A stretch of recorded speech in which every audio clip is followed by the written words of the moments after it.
கரூர் மாவட்டம் குளித்தலை மகாமாரியம்மன் கோயில் திருவிழாவை முன்னிட்டு மாட்டுவண்டி எல்கை பந்தயம் விறுவிறுப்பாக நடைபெற்றது. குளித்தலை பிரெண்ட்ஸ் மற்றும் அகில இந்திய எஸ்ஆர் பேரவை சார்பில் நடைபெற்ற மாட்டுவண்டி எல்கை பந்தயத்தில் திருச்சி, தஞ்சாவூர், புதுக்கோட்டை, நாமக்கல், திண்டுக்கல் உள்ளிட்ட பல்வேறு மாவட்டங்களிலிருந்து 100க்கும் மேற்பட்ட காளைகள், குதிரைகள் கலந்து கொண்டன. எல்லைக்கோட்டை நோக்கி சீறி பாய்ந்த காளைகள் மற்றும் குதிரைகளை ஏராளமான பொதுமக்கள் கண்டு ரசித்தனர்.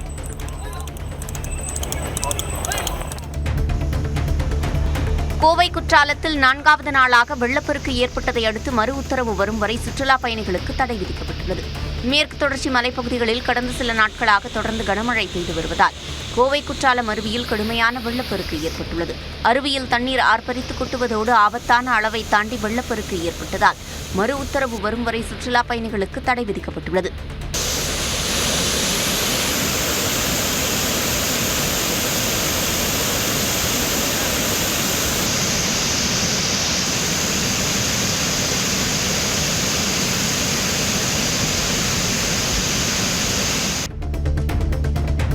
சென்னை தாம்பரம் அருகே நடைபெற்ற இருவேறு சாலை விபத்துகளில் 2 கல்லூரி மாணவர்கள் உயிரிழந்தனர். பல்லாவரம் அடுத்த நகல்கேணியைச் சேர்ந்த ஆகாஷ் என்ற இளைஞர் தனது நண்பருடன் பைக்கில் அதிவேகமாக சென்றார். அப்போது பைக் நிலை தடுமாறி விழுந்ததில் ஆகாஷ் சம்பவ இடத்திலேயே உயிரிழந்தார். மேலும் அவரது நண்பர் படுகாயமடைந்தார். அதேபோல திருவண்ணாமலை மாவட்டத்தைச் சேர்ந்த நிதிஷ் சேலையூரில் தனது நண்பருடன் பைக்கில் சென்றபோது மற்றொரு பைக் மோதிய விபத்தில் உயிரிழந்தார். ஈரோட்டின் சூரம்பட்டி நால்ரோடு பகுதியில் போதை தலைக்கேறிய நபர் சாலையில் படுத்து ரகளையில் ஈடுபட்டார். சாலையில் அங்குமிங்குமாக உருண்டு அட்டகாசம் செய்து வந்தவரை பொதுமக்கள் சிலர் அப்புறப்படுத்த முயன்றனர். ஆனால் அவர்களை தகாத வார்த்தைகளில் பேசிய அவர் சாலையில் இருந்து நகராமல் அட்ராசிட்டியில் ஈடுபட்டார். விருதுநகர் மாவட்டம் நரிக்குடி அருகே சிறுமியை கார் ஏற்றி கொல்ல முயன்றவர்களை காவல்துறையினர் தேடி வருகின்றனர். வந்தவாசி கிராமத்தைச் சேர்ந்த கருணாநிதி என்பவரின் 15 வயது மகளை அதே பகுதியைச் சேர்ந்த 4 பேர் கொண்ட கும்பல் முன்பகை காரணமாக கார் ஏற்றி கொல்ல முயன்றது. சிறுமி விலகியதால் கட்டுப்பாட்டை இழந்த கார் சாலையோர வயல்காட்டில் புகுந்தது. இதை தட்டி கேட்ட கருணாநிதியை காரில் வந்தவர்கள் கட்டையை காட்டி கொலை மிரட்டல் விடுத்துள்ளனர்.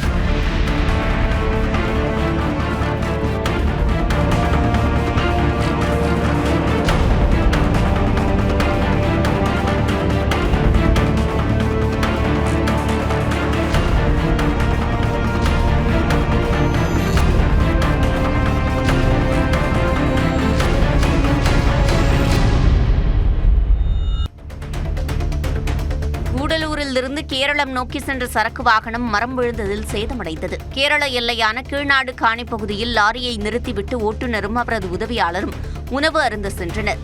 அப்போது அங்கிருந்த மரம் விழுந்ததில் லாரியின் முன்பகுதி முற்றிலும் சேதமடைந்தது. இதனால் சிறிது நேரம் போக்குவரத்து பாதிக்கப்பட்டது.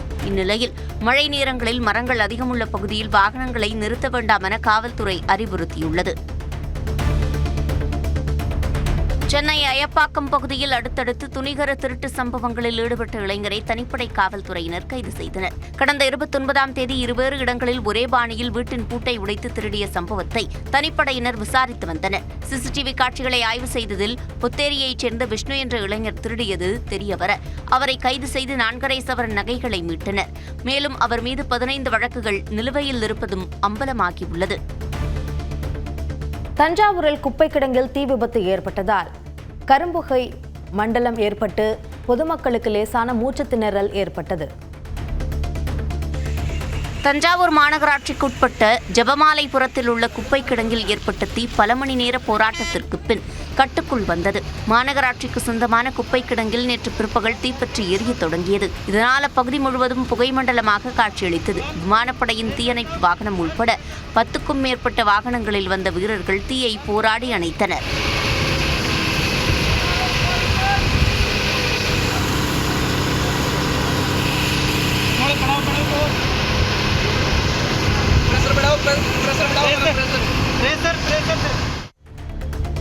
தூத்துக்குடி மாவட்டம் விளாத்திக்குளம் அருகே உள்ள தொடக்க வேளாண்மை கூட்டுறவு கடன் சங்கத்தில் துணிகர கொள்ளை முயற்சி நடைபெற்றது.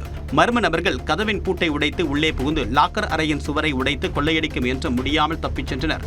லாக்கர் திறக்கப்படாதால் சுமார் 100 சவரன் நகைகள் மற்றும் முக்கிய ஆவணங்கள் தப்பின. சம்பவம் தொடர்பாக போலீசார் வழக்கு பதிவு செய்து விசாரணை மேற்கொண்டு வருகின்றனர். திருநெல்வேலி மாவட்டம் விஜயநாராயணத்தில் கோவில் திருவிழாவின் போது காணாமல் போன 10 வயது சிறுமி கங்கை கொண்டான் காவல் சோதனைச் சாவடியில் பத்திரமாக மீட்கப்பட்டார். மாவட்டம் முழுவதும் தீவிர வாகன சோதனை நடத்திய போலீசார் சிறுமியை மீட்டனர்.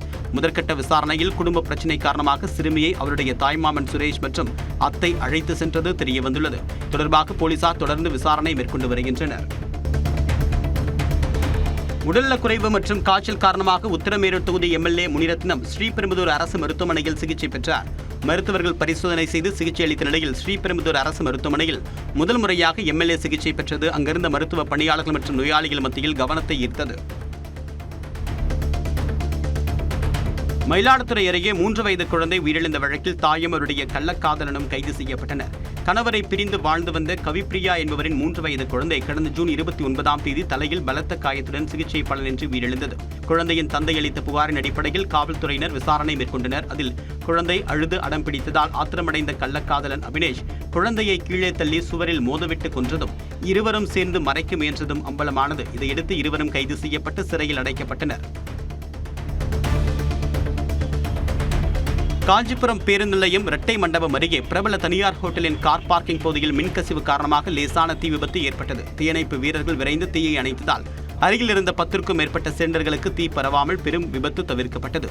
சம்பவம் குறித்து காவல்துறையினர் விசாரணை மேற்கொண்டு வருகின்றனர்.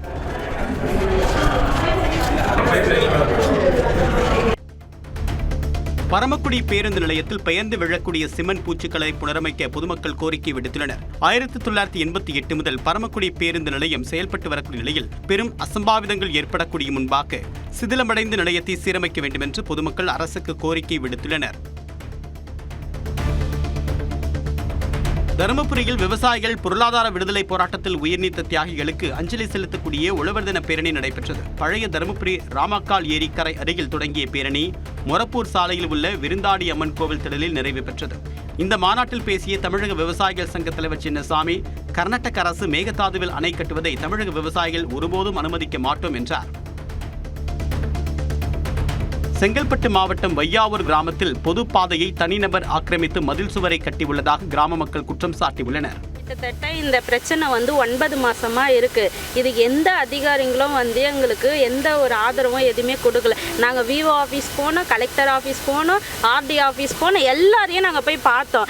எல்லா கவர்மெண்ட்டுமே அவங்க பின்னாடி மட்டும்தான் இருக்கு. இங்கே ஊர் மக்களுக்கு எந்த ஒரு சப்போர்ட்டும் இல்லாமல் இருக்காங்க.